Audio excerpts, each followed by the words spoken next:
Well, if you can obviously tell from the movie's title when I'm about to review, it's not one of the best 90s films. In my last review, I had to talk about Felix the Cat movie. It's not really the best film out there, but I did say I was going to review an interesting, fun, factual film that has the same problem as the main title I'm talking about, The Magic Voyage. I already know that most people say this is not really the greatest film from the 90s they did. Besides having Dom DeLuise, it's being an interesting voice actor since American Tail, both trilogies of movies, which I'll get to another time. But I find this one to be far worse to his performance, to his career of movies next to Baby Geniuses, which I'll also get to another time.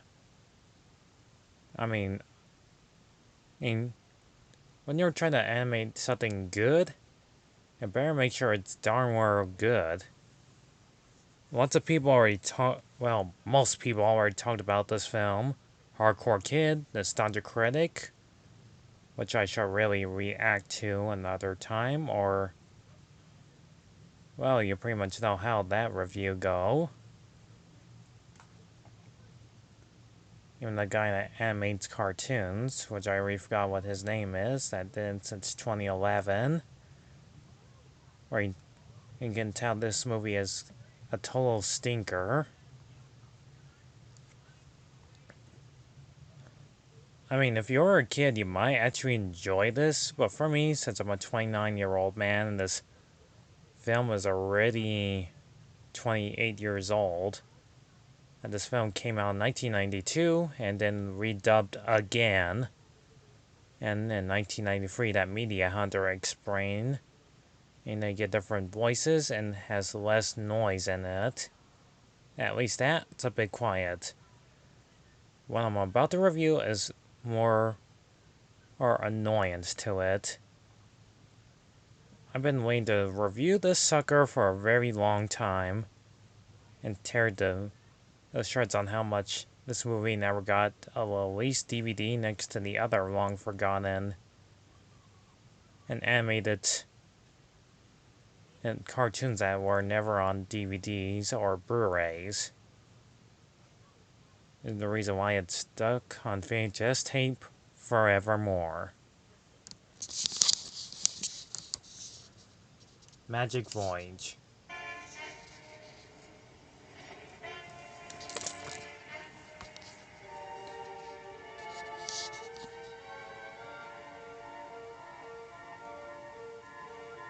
This movie's narration starts with Mickey Rooney, as you know him from that movie Care Bears film, which I'll probably get to in, well, you get the idea. Explains about a famous name named person, Christopher Columbus, who thinks the world is flat or square. What with pirates, hurricanes, and sea monsters to contend with, it was a very dangerous time. But in 1492, there appeared an Italian navigator, a man with a revolutionary idea. He thought that the world was square, and his name was Christopher Columbus. And that's the last time you'll hear his voice at the beginning. And we get to these obnoxious seagulls.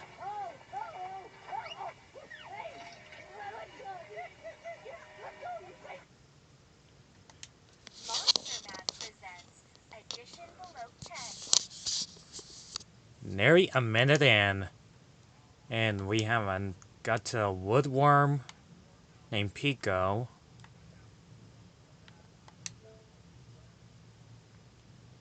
Pico and Christopher Columbus as yet.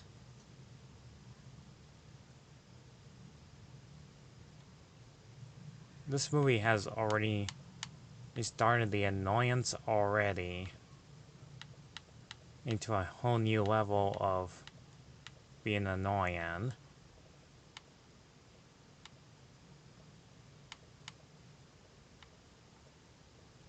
I'm kind of disappointed that nobody talks about this movie at all.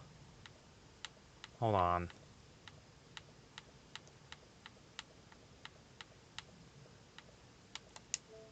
Sorry about that. Had a little problem with our connection here. I'm gonna make this review a bit short as possible. Okay, class. Let's begin. Because this movie is like an hour and 10 minutes.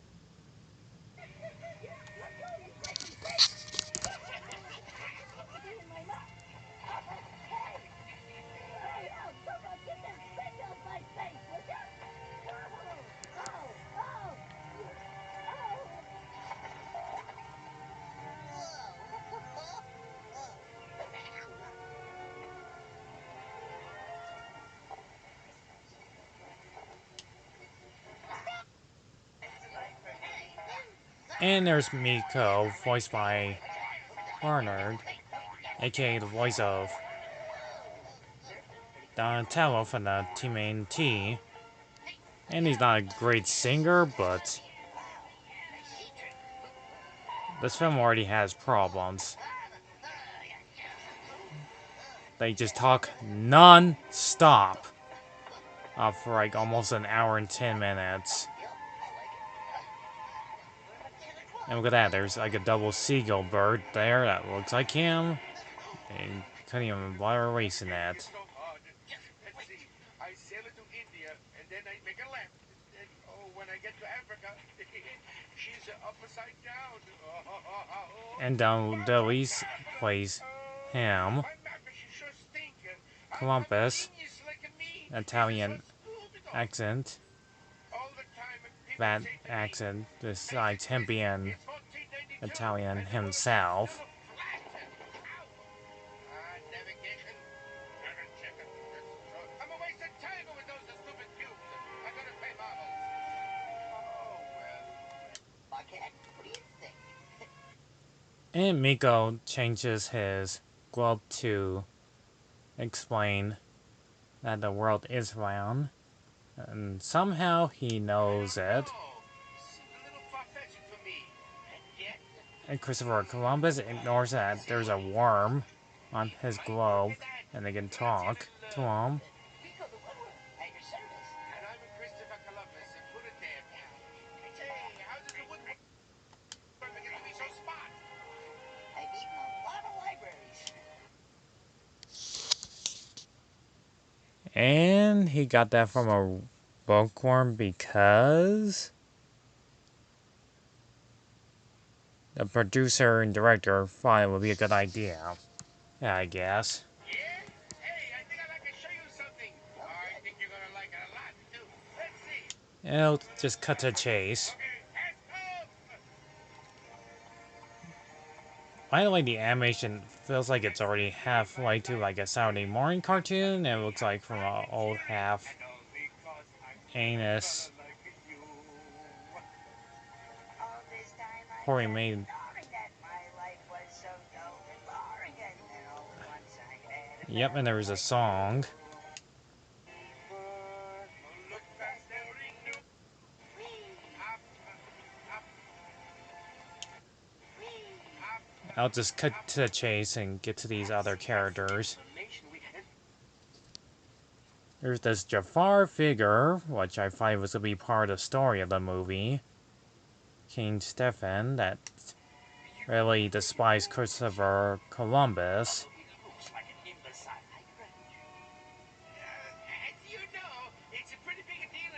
And there's Queen Elizabeth, who really loves him.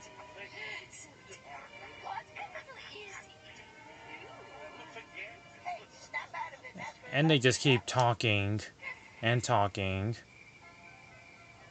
So I'll save you a bit of trouble and cut the other scenes. And by the way, the guy that looks like Jafar, he doesn't ever appear throughout the entirety of the story.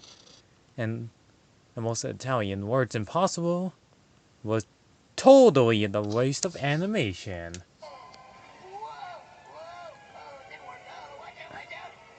And this other part where Miko just keeps talking and talking and talking. Please shut up. Princess, I was in the land of the And this is the princess, It was always sweet. And the moon was as bright as the sun. Maryland. So yeah, you like to see that in part of a Christopher Columbus' story? Beauty and enchantment This is of silver waterfalls. this is so nothing like in the storybooks. Few flowers spread like a rainbow carpet all around. Sparkles, sparkles. There was no escape. At last, princess, the secret of your And this magic is the wand. swarm word. At first, when I was a kid, I thought it was gonna be the same guy that looks like a mix of Fagin Jafar would turn to the swarm ward, but nope, this is a different character. Or he's almost kind of like Hexes from Ferngully, which I'll get to another time. And I want to get the secret of the light. You will tell me everything. Marilyn. Anyhow, she gets captured and take her to South America, which begins our main character's story. And look at the animation. It just loops the loops. And there's only like a few sailors. And Mingo just overslept and has to hurry up to the ship. And ends up in the sewers.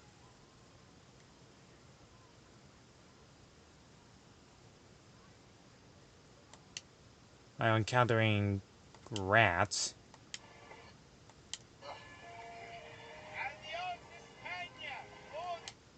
And finally get on board.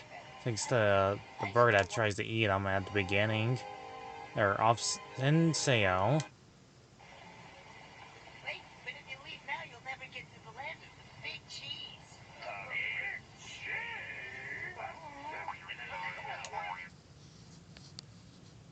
Okay, that actually worked. Mention him as a big cheese, I guess. Anyhow. Oh, we also cut to this scene. He's talking to his glow. No, no, wait a minute. He's talking to his little world. What did I say? It was crazy. Now, he's kissing the little world. Huh, like, shows they get away for children these days.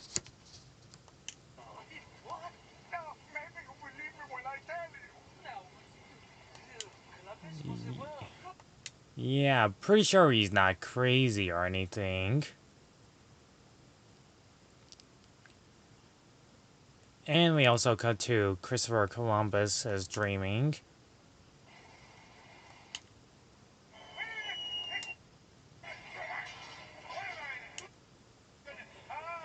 Did I forget to mention their mouths never move and you hear their voices? And this scene. Oh my lord, he just pulled it out of his crotch area. As a kid, I didn't get it. When Nostalgia Craig saw that, it just made him go crazy. But seriously, his mouths are not even moving. Save you enough time, let's just get to worst chase scene ever.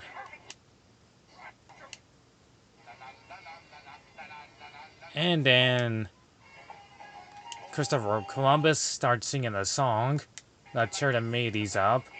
From the True Sandy in the Ocean. Believe it or not, when I was a kid, I actually enjoyed this song.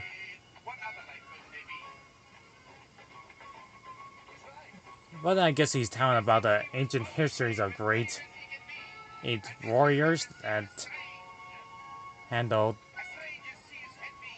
all the great adventures. Dom DeLuise is not a bad singer, but you'll have to get used to hearing him repeat the same song over and over again.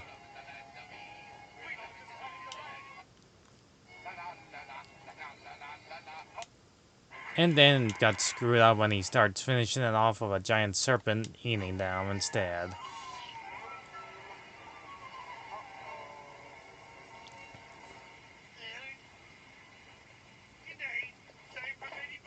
And the song actually worked. Nobody actually cares them really anymore or mention it ever again. They just go back being their saber selves. That's pretty much it. And since it was Columbus's dream turn, we also get Miko get a dream too. This isn't a dream, this is a nightmare. Where's Marilyn? Marilyn, come back.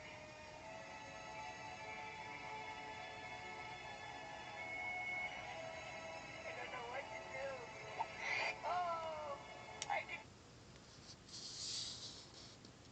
At least in the other one, the 1993 different dub, it's quieter, but on here he speaks non-stop throughout the entirety thing. Also, they finally thought they reached Ran Hole, but with the guys getting fed up, I'm not finding land. They start, believe it or not, trying to hang him. Did I tell you that I was allergic to rope? Don't worry, Columbus. If I know that golden, I'm going to give each and every one of you a razor. Oh, don't take me something to eat. I'm on my way. You know, for kids.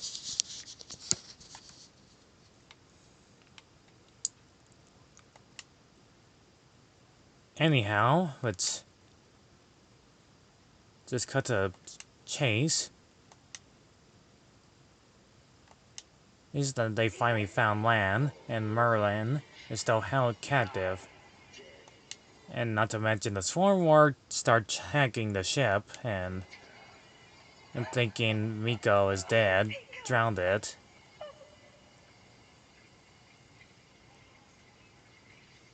And nearly almost an hour in, we also get introduced to another character, Bob the Beaver. Captain of the Santa Maria. Okay, sure, why not?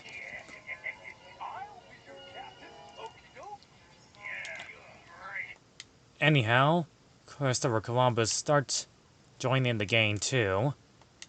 Oh, and try to find the legendary gold. I'll then end up in the temple, while Miko saves Merlin.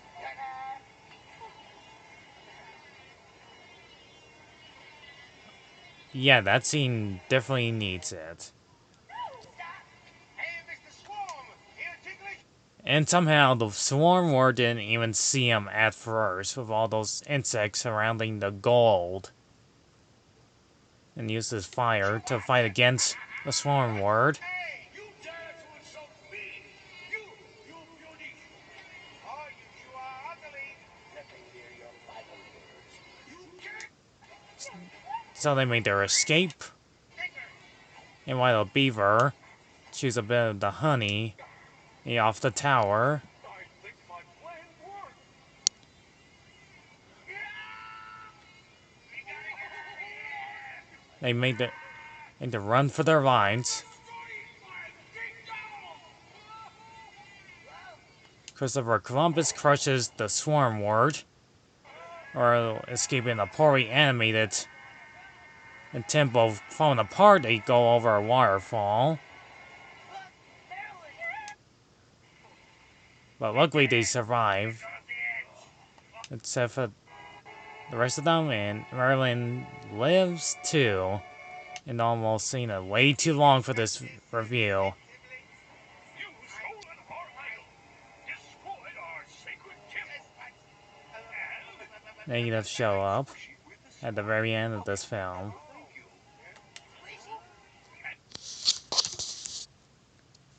The land handed over.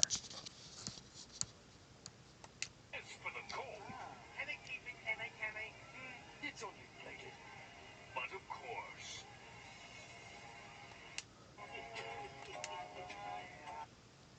Lots of sweltering. Oh, thank goodness. This is. I almost dropped it. Thank goodness that was over. This movie got so much filler. Especially the scenes I had to cut out seemed a little bit too long. Especially the boat trip where there was a scene where there was just an empty field of nothingness. It just goes on, and on, and on. Like the Thunder critic says, it was awful! I understand that if you want to show these to your kids, I understand. Perfectly reasonable. This movie has non-stop characters that talk far too much on their annoyances. And yet, this one gets lots of views because it's from their childhood. Sometimes the animation it looks like something out of a Saturday morning cartoon. Some of it looks almost half poorly made it. And the story is nonsensical. It's just insanely bad.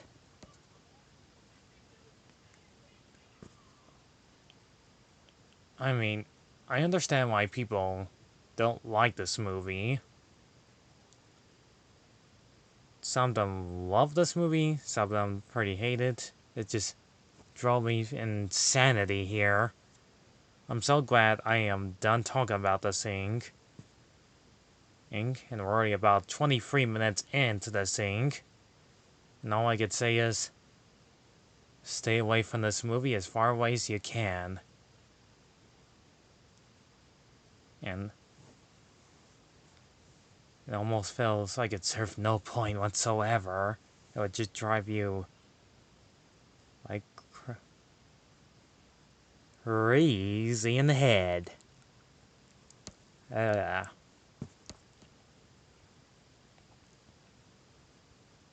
What's up, Italian people? What's up? I should really react to his video some other time, Mr. Critic. So, I'll catch you guys next time when I talk about another terrible movie in the near future. And I'm glad this one never got a sequel, more than the other films do. If you really like this movie, good for you. But there's other films I should review that does not suck badly. I'm pretty sure the 1993 dub voicing seen a lot higher there compared to this one on how oddly annoying it is. I might get dislikes or likes about this video I'm doing right now. I had to review somebody's childhood films that's been done so long ago. Catch you then, everyone.